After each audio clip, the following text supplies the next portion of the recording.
ប្រុសជាងបងសម្ដែងបងនេះខ្ទើយនេះចាណែនិយាយថាសួស្ដីអ្នកទាំងអស់គ្នាស្គប់ប៉ុណ្ណឹងសិនទៅចូលរួមការប្រឡងបញ្ចប់ចាអ្នកអរគ្នាខ្ញុំអ្នកវយតអ្នកជួយវយត្រៀមខ្លួនចាំគ្រូចូលមកក្នុងថ្នាក់ហើយពេលគ្រូចូលមកដល់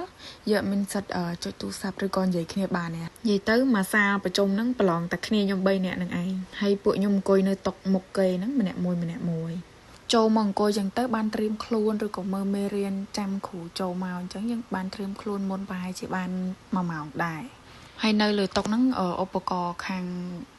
តកែគាត់រៀបចំឲ្យមាន2មុខហ្នឹងអង្គុយចាំគ្រូយូរពេកយើងដាក់ selfie មួយនេះអង្គុយចាំគ្រូអត់តន់ចូលប្រឡងទេតែមានអង្គុយចាំគ្រូឡើងបាសសក់អស់ហ្មងទាំងសក់ខ្វាំងទាំងសក់លើឡើងបាសពេលមកដល់ដបងភ័យពេកចូលទប់ទឹកទៅ selfie ក្នុងទប់ទឹកបានមកវីដេអូហើយឥឡូវចូលមកដល់ក្នុងថ្នាក់ភ័យពេកបាសសក់ម្ដងទៀតគិតទៅជីវិតនិយាយលេងសើចអីគ្រាន់តែចុះពីលើឡានមកភ្លាមមកភ័យបុកពោះភឹបហើយតទៅពេលប្រឡងចប់ខ្ញុំគ្រូជនជាតិវៀតណាមហ្នឹងគាត់ជូនមកផ្ទះវិញដែរ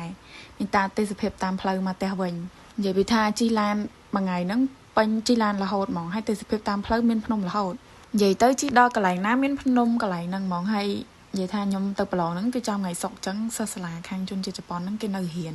ហើយនិយាយពីថានៅខាងជប៉ុនហ្នឹងគេសិស្សសាលាគេខ្ជូតហ្មងឃើញគេរៀនហើយនឹកឃើញការខ្លួនឯងរៀនមុខដូចគោច្រាំងតិច